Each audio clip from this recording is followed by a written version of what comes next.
আপনি কাঁদতে কাঁদতে বাসায় ফিরবেন না এমন দিন কিন্তু। বাংলাদেশি আম্পায়ার শরীফুদ্দোল্লাহ ইবনে শহীদ সৈকতের স্পষ্ট বার্তা, এই বাংলাদেশ আমাকে আমার পরিচয় দিয়েছে, তাই তো এখন এই মাটির ঋণ পরিশোধ করার সময় এসেছে আমি মনে করি। হ্যাঁ দর্শক, বিশ্বকাপ বয়কট করলেন আইসিসি প্যানেলে থাকা আম্পায়ার শরীফুদ্দোল্লাহ ইবনে শহীদ সৈকত।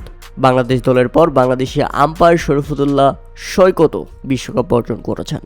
শরীফুদ্দোল্লাহ ইবনে শহীদ সৈকত বলেছেন, যখন আমাদের নিজস্ব দলকে বিশ্বকাপ থেকে ঠেলে দেওয়া হচ্ছে এবং আমি একজন আম্পায়ার, তখন মাঠের প্রতিটি আম্পায়ারের ন্যায় বিচারের ভিত্তিতে সিদ্ধান্ত নেওয়ার জন্য যথাসাধ্য চেষ্টা করে।